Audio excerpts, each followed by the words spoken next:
They got done.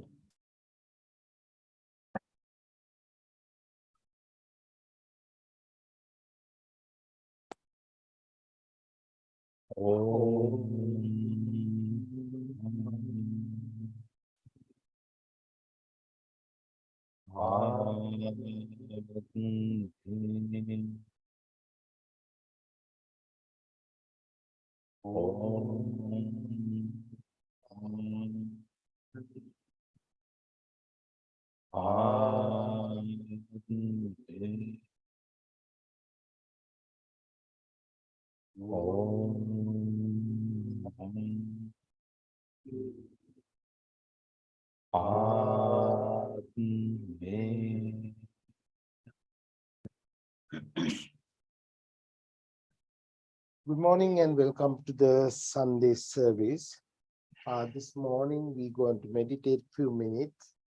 Before we start meditate, I just want to mention few words regarding about the late Vinitha, who passed away exactly 1 year ago. So we're doing just a little bit memorial service, thinking about him, as well as Venerable Dr. Thikthyanan, Venerable Dr. Ratnasara, and Venerable Dr. Karmadam. We all are thinking about Vinitha. We talked even last week also about Vinitha. So just now, Venerable Panyaloka is going to lead meditation. After the meditation, Sai Maharjan is going to give a Dhamma talk. After Dhamma talk, question and answer. Right now, Venerable Panyaloka is starting the Metta meditation. Take this time to relax yourself.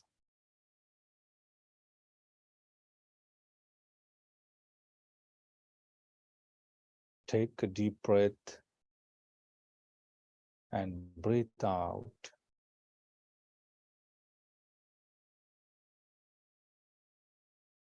Relax yourself. Relax your mind. Relax your body.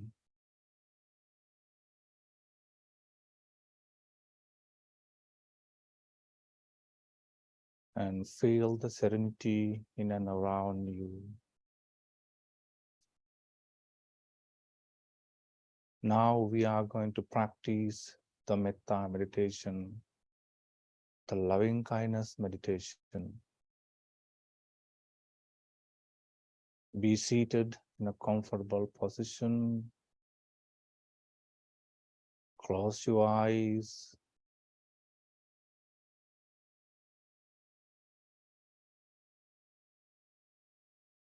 We are also going to extend these metta thoughts, loving kindness thoughts to the dear departed and all those who are in fear around the world.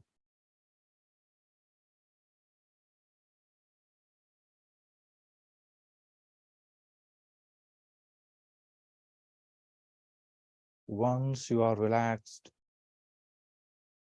practice these loving kindness thoughts.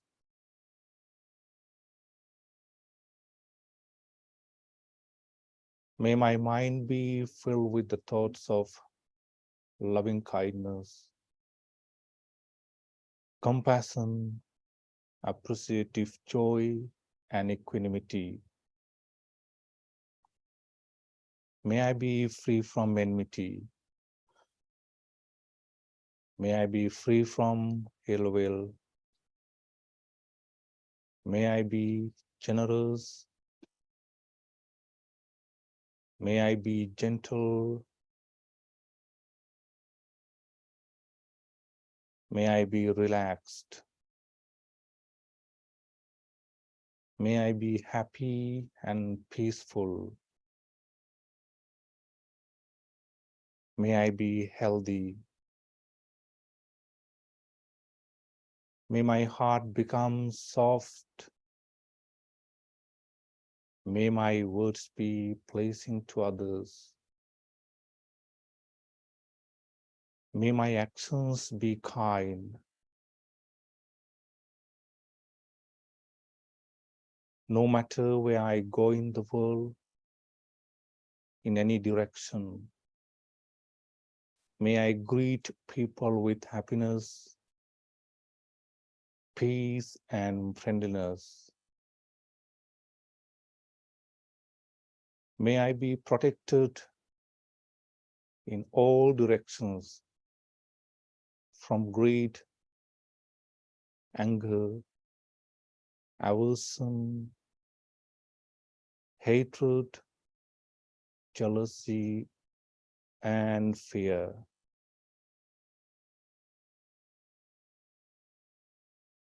Extend these loving kindness thoughts to yourself again and again.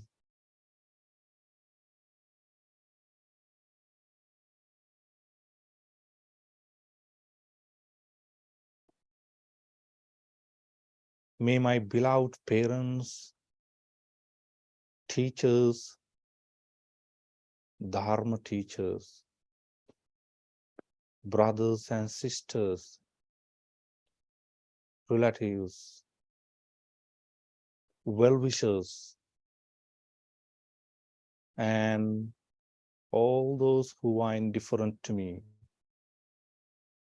be free from enmity, ill will, and grudge. May they all be happy, healthy, and peaceful.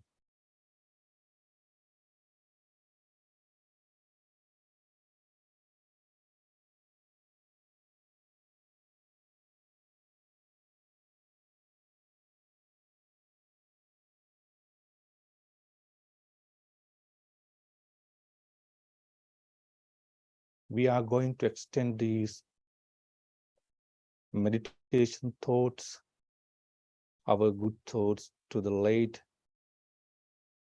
Dr. Tikthanan, Dr. Karnadhamma, and late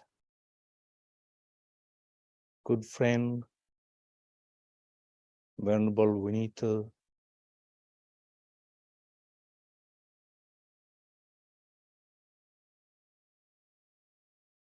You all are in our good thoughts. May this meditation, loving kindness thoughts, bring happiness to all of you.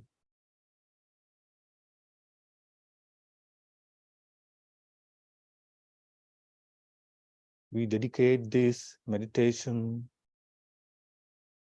to those who are suffering all around the world, especially people who are suffering and who face the deadliest disaster in Turkey and Syria, the earthquake. May you be all be free from suffering. May the evil, negativity, sickness, and death loosen their grip and happiness be restored soon in Turkey and Syria too. May all beings in the universe be well, happy, and peaceful. Like this, practice the metta thoughts for another 2 minutes in silence, and with the sound of the bell, you can stop the meditation.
Sadhu, sadhu, sadhu.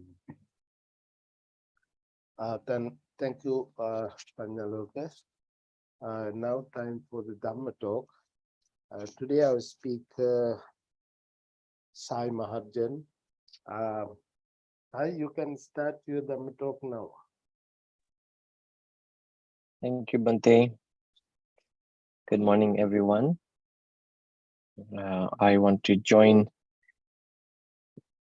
the IBMC temple and the entire world to express our condolences to the loss that people experienced in Turkey and also Syria because of the recent disaster.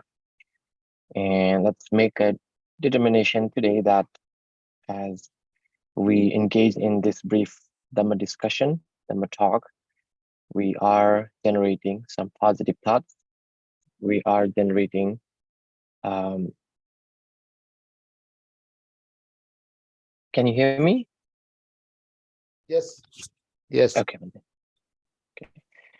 We are generating wholesome thoughts, and we would love to share those wholesome thoughts to people, those who are dealing with a lot of difficulties right now. And I have seen firsthand experience how it feels to have go through those disaster in Nepal. So welcome everyone and good morning to you all. Today I plan to continue talking about Abhidhamma that we started talking last month. And Abhidhamma is extremely important teaching in the Buddha's teaching collections because it provides us a proper understanding about the analysis of mind, matter, and other important concepts. And in first meeting on January, we talked two types of realities. Now, I also made a reference to the book that I'm using to reference here is a comprehensive manual of Abhidhamma. And we briefly talked about the two types of realities. One is conventional reality and the other one is ultimate reality. Now, as we made the distinction, and today we will spend a little time talking about the ultimate reality, which is the major focus in the entire Abhidhamma teaching. Now, I'm sure some of you have heard when we try to tell what is a person. Now, conventionally, we know by names. Conventionally, we refer to person by certain names and their first name, last name, and sometimes we refer by certain physical characteristics. But in the Abhidhamma, we don't see such distinction. In Abhidhamma, we use just like the irreducible elements of experience, which is the ultimate, the final components. And here we have 4 of them. And in suttas, if you look at the suttas, we talk about 5 aggregates, right? Rupa, Vedana, Sanya, Sankhara, Vijnana. And in English, it would be the form, feelings, perception, mental formation, and consciousness.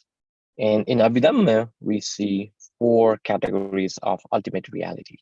And one of them is Chitta, the consciousness, Cetasika, mental factors, material forms, and the last one is Nibbana, enlightenment.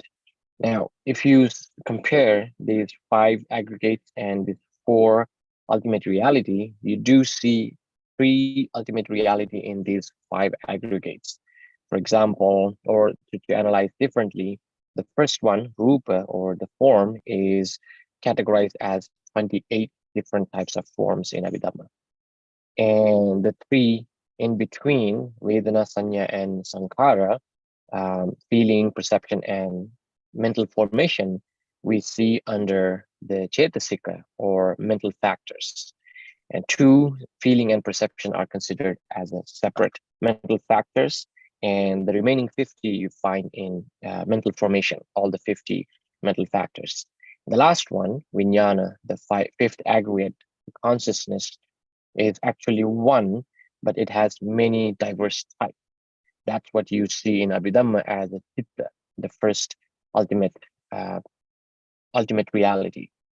And when you talk about chitta, it's very important to know how people perceive chitta or consciousness. The consciousness is the very first thing we study in Buddhism because it's extremely important to know the principal element, which is the chitta, its function, its characteristics, and its cause. So in Abhidhamma, we look at consciousness. Some interpretation goes, sometimes they see consciousness, or in other loose terms, sometimes people may refer as mind, the mind, but here it's more clear when you say consciousness, because sometimes people think consciousness is as an agent. It has ability to do certain function, and sometimes people use it as an instrument. So it can, take us to think, or make use to think, make this as an instrument to think. However, in Abhidharma, it's clear that uh, consciousness is used from an activity perspective. Chintana, that means the process of cognizing. So if we know, not even before knowing, even before knowing, if you cognize, if your senses are receiving any type of information from the external world, which could be through your senses, or from your internal world, which is your own mind, your memory, your uh, previous experience or interpretation of your own current experience, they can lead to cognize or direct our consciousness to uh, like a very subtle knowing aspect, not even knowing in terms of like I know you, but it's just the cognizing, being able to that awareness of something is present. So that's what consciousness does. So one thing to clarify when we look at the consciousness from Abhidhamma perspective is its job is to cognize. That's all it does. Once it cognizes, and just like any other conditioned phenomenon, consciousness arises, it cognizes, and it disappears. It does not last for so long, and it doesn't last in compared to our material world. It has actually 1/17 of the lifespan. For example, if you take an atom or any kind of material, if that material can last, let's say it's like one material life, so the lifetime of a consciousness would be 1/17 of the material life. It's very fast, very rapid. It doesn't last that long. And when you talk about Abhidhamma Chitta, they divided into different spheres. We call bhumi in Pali, based on spheres. And there are four of them that we see in Abhidhamma. The first one is Kamavachara Chitta. The second one is Rupavachara. The third one, Arupavachara and Lokuttara. The first one, Kamavachara, is sense sphere. Now, when you think of sense sphere, that belongs to us as humans. And there are other 10 realms, those who can have these kind of sense sphere consciousness. It's not necessarily only exclusive or unique to these 11 realms, which is one human world, four awful worlds, and 6 heavens. So these 11 spheres have this commonality that they frequently generate these consciousness that is related to sensual world. And there are 54 types of consciousness diversities that very frequently we experience, and that's what I'm trying to talk in this talk series, that I will be talking about, what are those consciousness, and how can we understand these consciousness, and how can we change the way we interpret our own experience and also understand the Dhamma. So the first Kamavachara, or sensual realm consciousness, there are 54 types. And there's a second bhumi, or sphere, that is related to fine material. In Pali, we call Kama Arupavachara Chitta. And these fine material spheres, there are 15 of them. And there are the immaterial sphere, that is, there are 12 of them. And the last one is enlightenment or nibbana, or in other term, it's Lokuttara, going beyond the sense spheres or any of the world, is there are 8 of them. So we will 8 or 40 of them. So we will look into each one. So you don't need to get overwhelmed by all of these numbers, but at least we will start from the first one. That is the sensual world, which belongs to humans. And when you think of these different types of consciousness, any of them can arise in any world. So why does Abhidhamma categorize them under these 4 places, except for the very last one, uh, uh, the Lokuttara Chitta, the enlightenment consciousness? They don't arise like serendipitously. So we will talk about that. But in any world we can have, except for uh, certain spheres, we don't get them.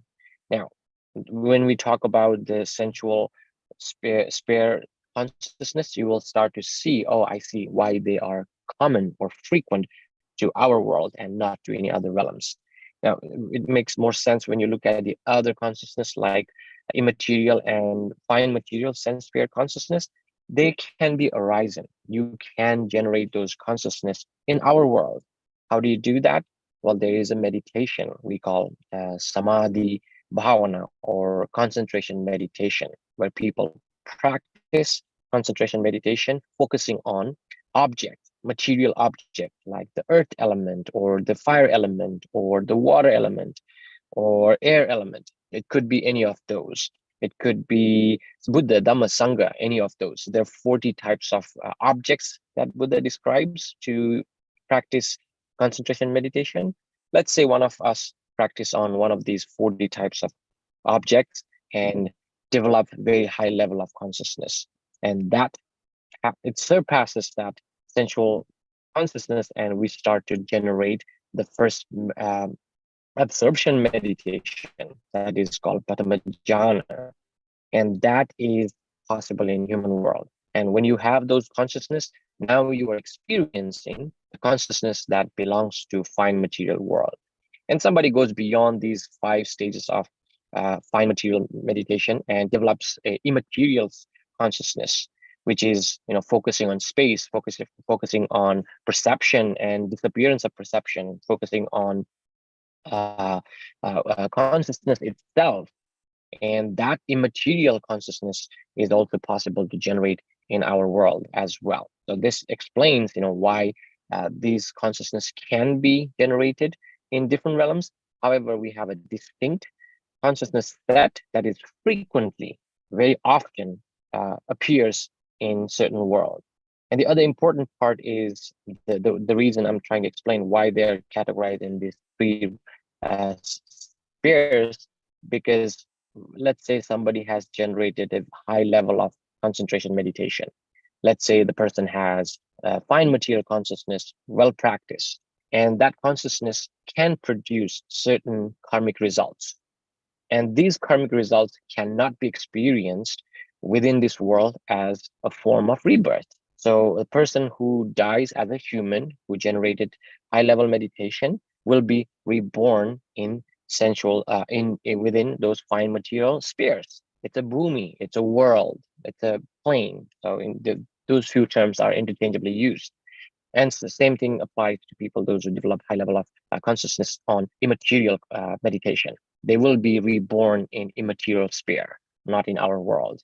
And each one has different levels. Those experience high level, those are born. Now, coming back to human world, now we will focus on the 52 types of sense sphere chittas, consciousness.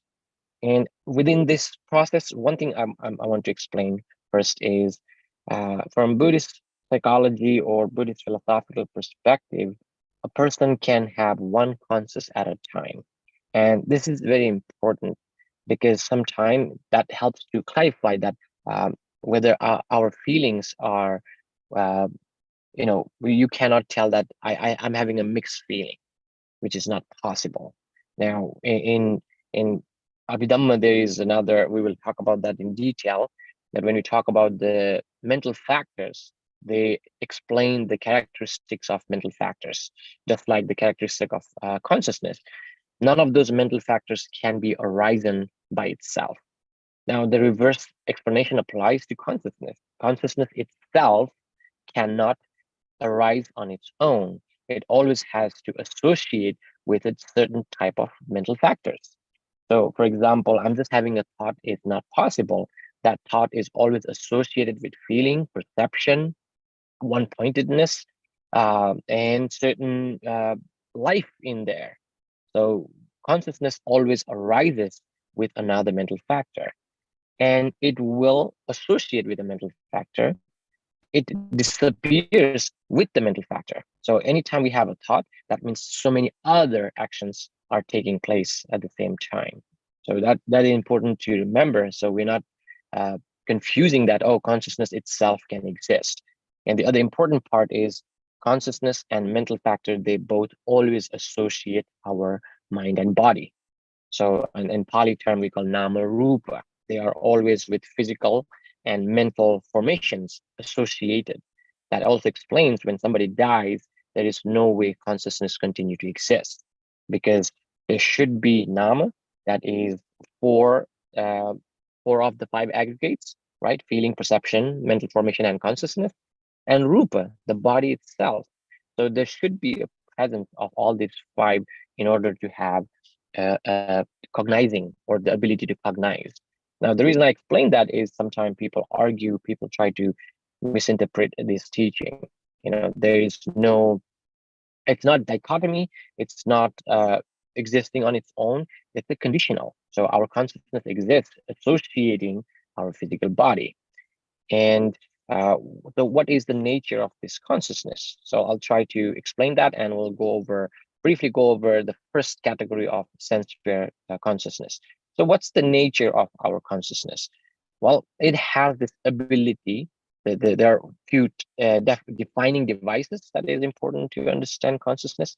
The first one is, in Pali, we call lakhana, which means the characteristic of cognizing. So our consciousness has the characteristic of cognizing, knowing something as a ident. Again, I'm using consciously carefully the word identifying, which is, there's always evaluation in process. So consciousness cannot evaluate right away. The very first consciousness, its job is to very mere awareness that there is something present. That's the first device to define what consciousness is. And the second defining device would be rasa in Pali, which is translated as function. So the performance of concrete task or achieving certain goal. It has this the function of moving forward. In Dhammapada, there's a Pali phrase we call Manopubbangama Dhamma Manosetta Manomaya. That the mind is the forerunner. So its function is to run forward to cognize. And manifestation, or how does it come to be? Well, it's the continuity of a process. The consciousness is, there is like a constant arising and passing away of it. And that's how it continues, that's how it manifests. And this will defute the idea of soul. Now, we don't have soul, it's a arising of one consciousness, giving birth to another one and disappearing. So there's a continuity in the process. And the last one is proximate cause. Of course, consciousness, the proximate cause would be nama rupa, or in other term, like there should be a presence of mental factors and material phenomena for consciousness to exist. So if you keep that in mind, now we know that consciousness, even we talk as a 1, 2, 3, 4 in that numerical order, it has few things that constantly present. Now within sense pair, there are few categories. We'll just focus on the first category. If you read the chapter that I mentioned in last meeting, in the very beginning, we talk about 8 types of unwholesome, total of 12. The 8 of them are rooted in greed, and 2 of them are rooted in hatred, and 2 of them rooted in delusion. In total, there are 12 types of unwholesome consciousness. Now, this is what, to me, extremely important to understand, because anytime we engage in an action, we need to know whether my action is ethically right or wrong. And Buddha goes beyond ethics. He tries to explain um, from the perspective that we hold, from the view that we hold, from the feeling that we receive, and from the result of your consciousness. So if you think from broader perspective, each consciousness help us to understand whether I'm having a wholesome or unwholesome consciousness. So what are these? The first category. Now, again, like I mentioned, there are 8 greed-rooted consciousness, 2 hatred-rooted, and 2 delusion-rooted. Now, why do we have these words rooted?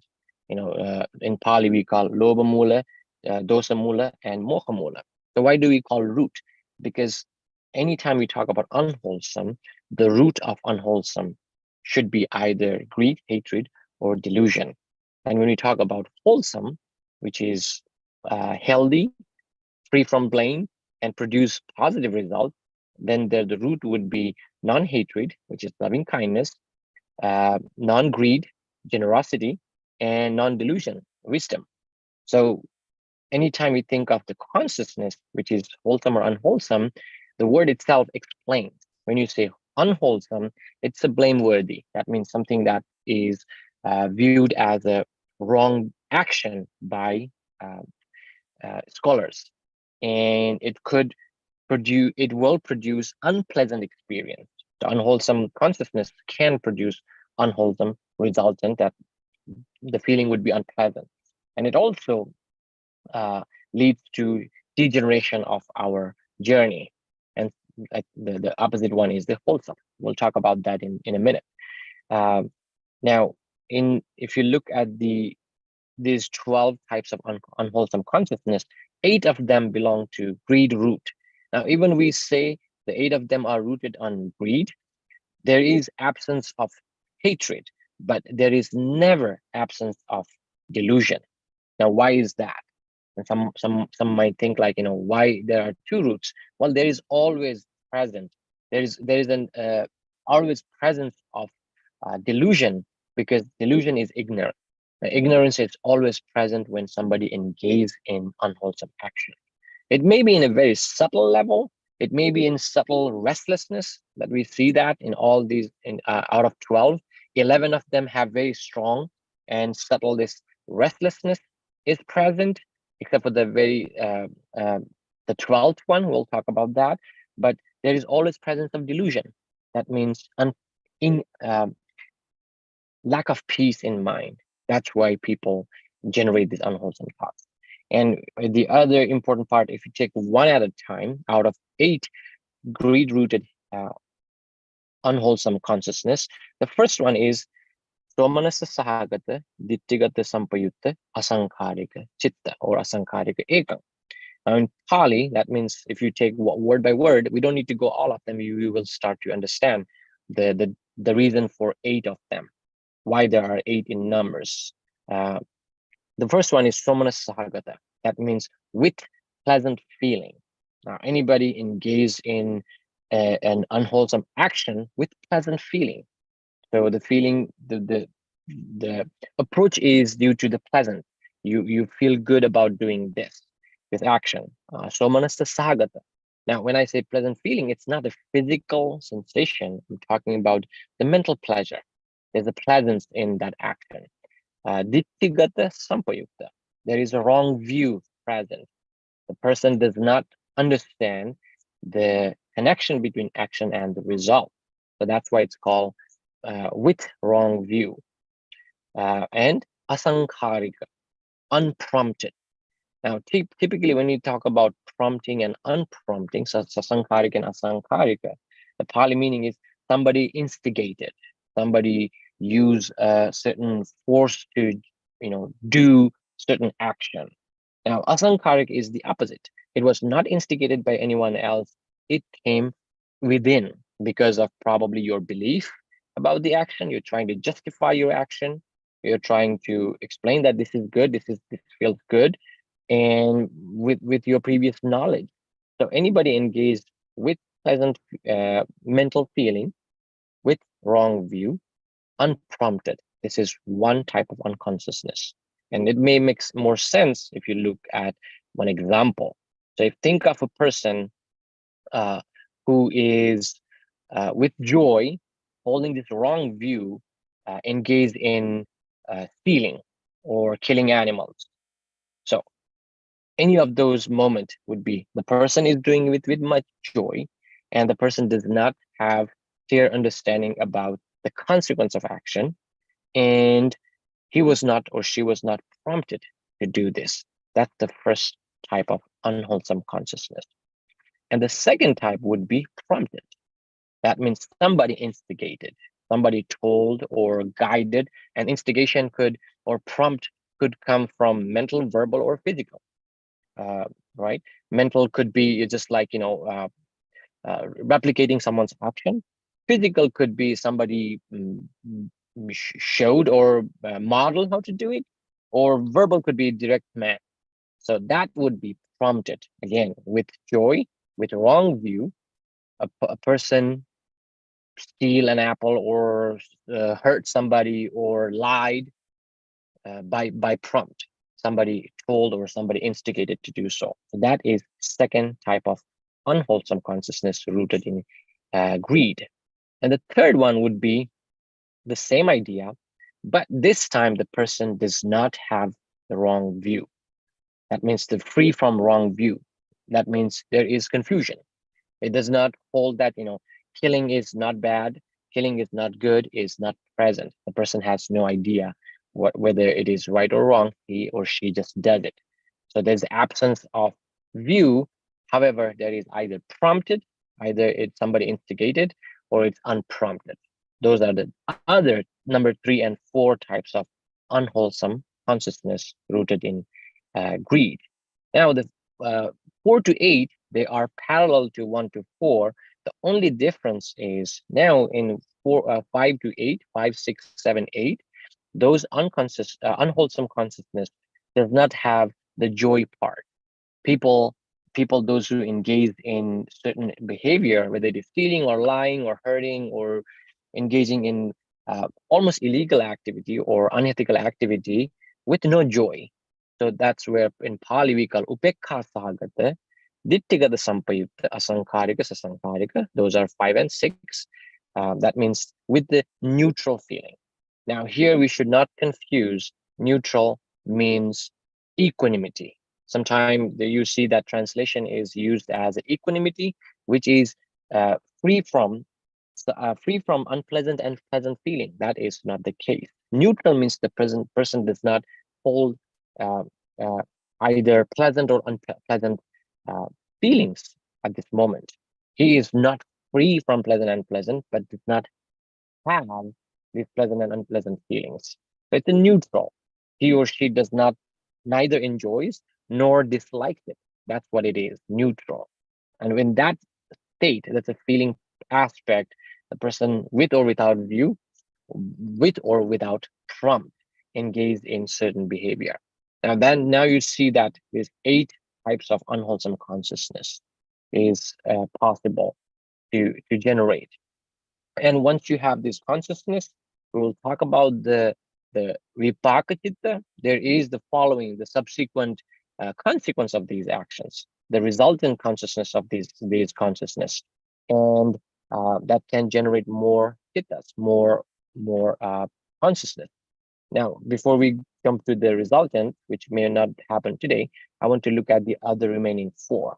The other 2 are rooted in hatred. Now, like I mentioned, all of these consciousness has delusion in subtle level. They are always present. However, when we talk about greed rooted, there is no hatred present. When we talk about hatred root, there is no greed present. And that's why the number 9 on consciousness is domanasa sahagata. Now, there is a mental feeling of unpleasant. So that's domanasa. Anybody engaged in this action, and the term is domanasa sahagata, ditthigata, sampayukta. There is always wrong view, right? Wrong view is always present. So domanasa sahagata, ditthigata sampayukta, Patiga ekam. Or patiga is the term, in English it would be translated as aversion.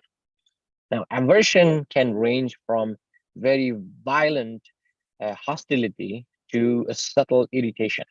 Now, sometimes we feel rage, this tendency to hurt other people. That is a form of patiga. And sometimes it's just a mild irritation. You just cannot stand some people's voice or some people's conversation. Now, that is considered uh, a subtle form of aversion. And that these two consciousness, with and without prompt. And this is considered two of the hatred-rooted consciousness. Again, let me repeat, that is hatred-rooted displeasure, right? Domanasa sahagata patiga sampayutta ekam. And the last two, which is delusion-rooted consciousness, in these last two unwholesome consciousness, there is no hatred, there is no desire or greed. What is present is, number one of those delusion is doubt. Now, the doubt could be this like a perplexed thinking. You cannot have a clear understanding about right and wrong. There is an unacceptance, in indecisiveness in that consciousness. So that moment could be with or without wrong view, and doesn't need to be prompted all the time. It itself by nature, undecided. So you have this perplexed thinking that is uh, originated with doubt, and the other one is restlessness. The last unwholesome consciousness is restlessness, mohamula, uh, restlessness, this agitation of mind, constantly, not being able to calm yourself.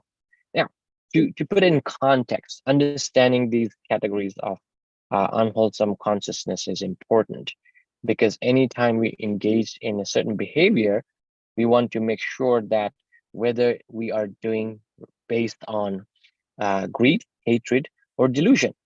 And the other important aspect here is that when you know these categories, it helps us to prevent major damage. Now, I'll close with a brief story, and I can open to your questions if you have any. That is, I think I also mentioned that I like to refer to another book called Milinda Prashna, Milinda Panha, The Question of King Milinda, where they were discussing different topics. At one point, King Milinda asked Venerable Nagasena, who was the monk, who was the scholar monk, does it matter when you know that your bad or wrong action has wrong consequences? Does it make any difference, knowing or not knowing, between the the karmic results? And Bhante Nagasena explained with an analogy, and he gives an analogy. Imagine there is a burning hot fireball. Visually, you cannot tell it, but it's very hot, it's burning, it's super hot. Now, if somebody were to take that ball with his hand or her hand, what do you think? If a person does not know it's hot versus a person knows it's very hot, who would get worse injury by taking that fireball? And the king explained, of course, when you don't know, you approach to it with no caution, because you have no clue how hot it is, and you will grasp it as if it's a normal ball. But when you know it's a very hot fireball, you approach with so much caution. Even you touch it, you would be very cautious about it, and best, in your best, you will try to avoid it, because you know it's going to burn, it's going to hurt you really bad. Now, same principle applies when we are having different types of thoughts. We may not be aware of all these types of 12 types of unwholesome consciousness, but we know when our deep-seated, your understanding about your choice of action, your choice of thought is whether it is because of attachment or desire, whether it is out of this aversion, this irritation, or violent thinking, or just confusion. Now we know that it is unwholesome consciousness. And as soon as you know, that awareness is powerful enough not to generate more of those unwholesome consciousness. You try to stop, just like the person who knows that fireball is really hot. As soon as you know, even you touch it, you touch with a lot of caution. Even you have these thoughts, you will be cautious about it, and you try to prevent further damage. So we briefly talked about these 12 types of unwholesome consciousness, and they're important to know. And we will look into other categories, the result, unwholesome resultant consciousness, and wholesome resultant consciousness, and some other functional consciousness in our next meeting. I hope you will, again, it will make more sense if you are reviewing the chapter a little bit. And the reason I decided to talk about Abhidhamma is to demystify that Abhidhamma is not only for certain group of people. Knowing these types help us, and knowing these types of consciousness help us to prevent having more of them and avoid generating more unwholesome thoughts in our mind. And I will conclude that brief explanation here, and I'll take any questions if you have.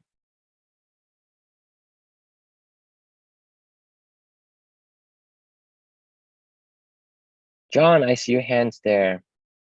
Thank you. Yeah, my question is more about the format, because I read the first chapter of the book, the discussion between the monk and the king, and I only looked at a couple of the pages in the encyclopedia, the kind of dictionary, because I thought I just wasn't clear on the format. Are we supposed to read a chapter every time of both, or more so of the dictionary one? Dictionary, are you referring to the manual? Is that what you meant by dictionary? Yeah. Today I was talking more from the manual. Okay. Right. I'll give you the topic. The manual itself has a lot of chapters and it's very long.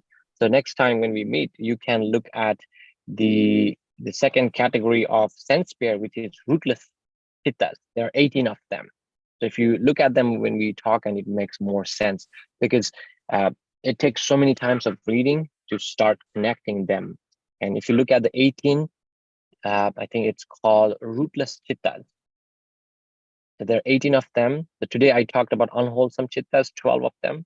And next time we'll talk about 18 rootless chittas. And there you will see the unwholesome resultant, wholesome resultant, and rootless function. So that start to connect. Even the words sound like a lot. It will start, oh, this is how, I think the next part we will talk about the process of consciousness, how the beginning of thinking, almost how somebody thinks. So we will see that. So next, when in next meeting, you can look at that part only, not the entire chapter. Cool, thank you. And then my next question, thank you so much. Wow. Is in terms of, so just read the encyclopedia, or what, I'm already forgetting what it's called, the manual. And not read the story about the king and the monk chapter, or read both, a chapter of each? For our meeting, just stick to the manual. And the story, I use them as reference every now and then, because they're like a nice connection. The examples are really good to explain certain ideas. Okay. And then final question is, how many weeks is this course? Because I just want to plan my schedule. I mean, I come every Sunday, but it's good to know when this class ends. Bante said this year, so I'm meeting once a year. I mean, once a month. So second week of every month. So I will be. I'm planning to do this up until December. Great. Thank you. It's great. I really appreciate it. It's been really good to learn this in depth. It's nice I'm glad to hear that, John. Yes, I'm glad to hear that. Yeah. Mira, I see your hand there. Hi, thank you so much. That was a fabulous Dharma talk. And I was going to ask you a question about, because I haven't seen you before, which is my fault, because I haven't, been attending services as much as I used to. Mira, that hurt me now. What? That hurt my feeling that you said you haven't seen me. No. I didn't mean it. I'm just It's hurting me because I feel like I've been missing such really terrific knowledge and wisdom. It's brilliant. And someone in the chat already said that they wanted this to be a regular, they were hoping that this would be a regular thing. Okay, so you're doing this as on Sundays between 11 and 12 once a month. once a month, correct. That's Okay. that's the Santi Bante schedule for me. I'm scheduled to address and talk to, meet with you every second Sunday of the month. Okay. And are your previous talks on the website so I can listen to them? Yes, Okay. there is. I believe Bante recorded this session, and I started I've been giving talks in this temple almost last 10 years. Oh, I was a monk before, so maybe that's why you couldn't recognize me. But I yes, could the tell. talk is I could recorded. tell. They're recorded, and it's an IBMC page. If you go to YouTube, you just type IBMC Buddhist Center in Los Angeles. You will find the series of talks, and one from last month should be there too. Right. Okay. And then the sorry, go ahead. I will share the book that I'm referring to, Mira. Yes, please. And you can let me find it quickly. Okay, great. I may have it, but if Yeah, not, the two books that John was referring to, I shared those both books last month, and it's a free book. I found it on website. So here's the first one that I was referring today, and the other book helps to look at the second book I'm using. Let me see first. There we go. That book helps to read some stories, like the one I shared about the fireball. A Right. lot of analogy, a lot of metaphors, Yeah. because Dhamma sometimes could be very challenging. And when you read the analogy, it makes perfect sense. Just like the Right. fireball, the difference between knowing and not knowing. And so that book will help to build, consolidate what you learn. And Right. the manual helps to really learn all types of consciousness beyond in a certain sequence. And Right. it takes multiple reading, it takes multiple listening, and that's what I'm trying to do. You read, you listen, we ask questions, and the more you engage with these knowledge, the Right. better and clearer it becomes in everyday life. Right. Yes. And the better and clearer I'll become. Yes. Yes. And every time I read, I read this morning, and I was reading last week before my meeting. I've read so many times, and it's just much better, much clearer, the connection between these concepts. Yeah. So, okay. So the books are, you were going to tell me the names, or do you put I just shared in the chat. So if you go and great. Perfect. if you click those two links, you can download them as Excellent. PDF. Yes. Thank you so much. And I look forward to reading the books and seeing your previous talks. And this is great. Thank you. Thank you. Really Mira. great. Thank you. Yes, I have a quick question. So, yeah, your fireball example, can you just clarify for me? Because the idea that from my understanding is that if you know that you are going to touch a fireball, it might create more mental suffering because you might get anxious, or like there might be more thoughts about like not wanting to do it. Where in the example of not knowing, you're not having the same level of mental strife, where you just might have more physical damage, but less mental. So could you just clarify more on how that might be beneficial to know, and then maybe work with your anxiety? Yeah, I think, may I know your name? Larry. Larry, yeah, a good question, Larry. The metaphor, or I think the analogy, I should say, not metaphor. The analogy was more analogous to not knowing and knowing the consequence of your action. Now, approaching to a fireball and without knowledge would make a huge difference, and it would make a difference in our approach. right? Not knowing. And the other example would be like, let's say somebody doesn't know any consequence of smoking, and the person has no clue how harmful it could be, and the person will rarely think about quitting because he or she has no knowledge about the consequence of your action, versus somebody is made aware of, your smoking is, it can cause so many other problems, it's bad, and all the consequence of your action is made aware of. The person at least, and I'm not saying that the person will, the person at least will make an attempt to reduce and eventually stop. So knowing the consequence, the connection between your action and result is important. And now you're talking from the anxiety to approach. That is good for me.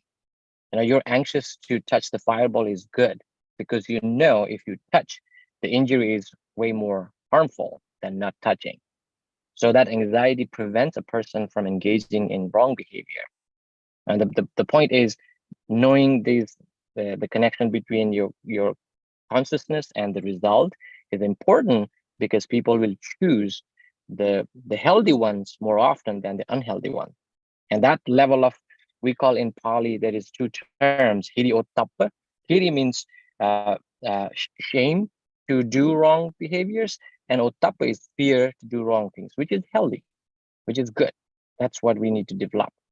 And I use that analogy to explain that some level of fear, or some level of not necessarily fear, that afraid of bad consequences, which is healthy. It's not a problem to, let's say, killing or stealing or lying. That knowing that if I do any of these, the consequence could be legally bad, karmically bad. That prevents you from engaging in those behaviors. Larry, I don't know if I was any helpful.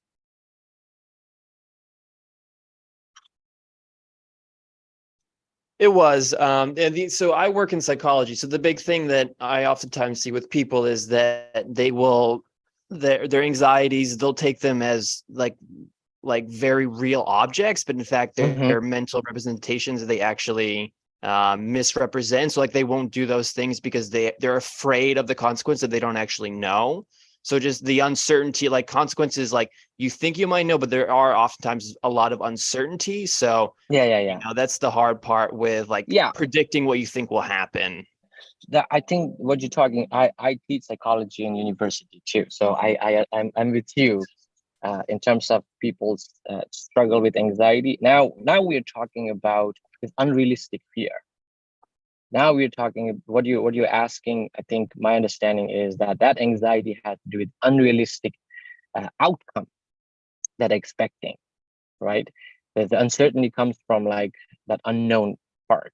Now that we need to work on different ways. This analogy is, if we strictly use to the action and the consequence, that's where we use. I'm using this analogy of fireball. But when you what you're saying is that's a misperception. Let's say a student come to class, they have having this almost like panic-like moment because they're predicting that I'm going to do really bad in this exam.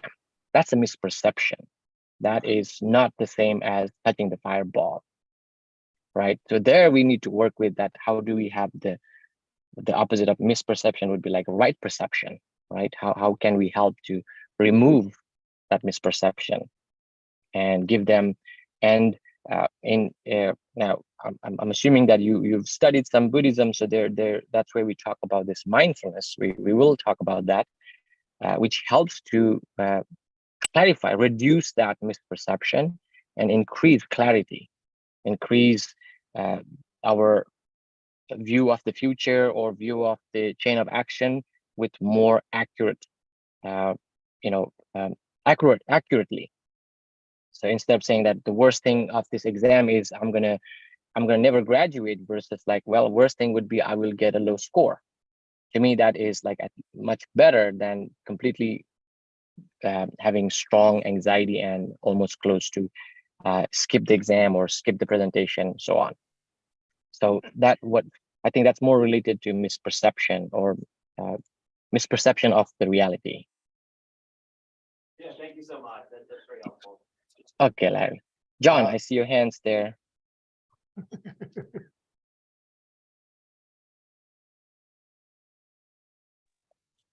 Can I ask one more question? Yes, John. I think Bante wants to. Yes, we'll take the last one and we'll conclude for the day. Okay. If no one else is, because I've already gone. Yeah, if you're no one good. else You're has a good to go. question. Okay. When I go to the YouTube page for IBMC, I don't see the recent Dharma talks. They all seem really old. So I don't know if someone misses a class, if we can find them uploaded anytime soon, unless I'm looking in the wrong place. Or I don't know if there's a way to sort them. I think, Bante, if you can upload or share the link, that might help John to find the right videos. Could you please check the website and the previous talk? Then I think you can find. I know something today. I think it's upgrading or whatever. Something happened. It doesn't work. Somebody say. There's difficulty. Oh, the website is updating. The website today and last night. It may be fixed very shortly, but on that website, there will be previous Dhamma talks on YouTube. If you click on the website previous, you'll get the most recent Dharma talks. Okay. I checked a week or two ago and I remember thinking it was all stuff from like other years. I couldn't find anything recent, but I'll check again. But on the website is the more current. On Okay. the IBMC website. Yes. Okay. Thank you, John, for that question. Thank you, everyone, for your question and joining. Thank you, Sai. Again, we'll see you next month sometime. Thank you, Bante. I wish you all good Sunday. Maybe before that, I will come and visit your home sometime. Okay, Bante. That would be great. All right. Take Thank care, you, everyone. Bye-bye. Okay, we're going to chant the page 4 and page 10. Namo tassa bhagavato arahato samma sambuddhassa. Namo tassa bhagavato arahato samma sambuddhassa. Namo tassa bhagavato arahato samma sambuddhassa. Buddham saranam gacchami. Dhammam saranam gacchami. Sangham saranam gacchami. Sentient beings are numberless. I vow to save them all. Deluding passions are inexhaustible. I vow to end them all. Dharma gates are limitless. I vow to study them all. Buddha's way is supreme. I vow to attain it. May suffering ones be suffering free, and the fear-struck fearless be. May the grieving shed all grief, and the sick find health relief. May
Dum,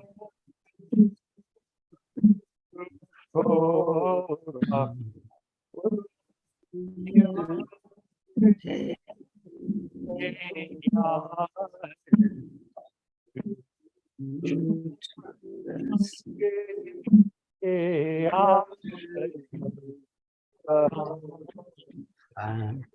down.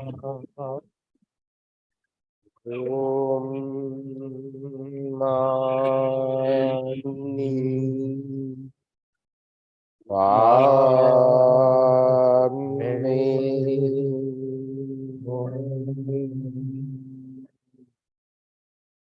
Thank you for everybody again.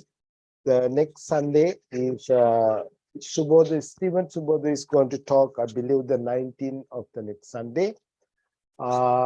Thanks you again for everybody. Temple is open. Everybody can come back to temple every Sunday. We have a tea and cookies, I believe. Thanks, Nam, and thanks for all the monks and everybody. By the power of the Buddha, Dhamma, and Sangha, you all be well and happy. Sadhu, sadhu, sadhu.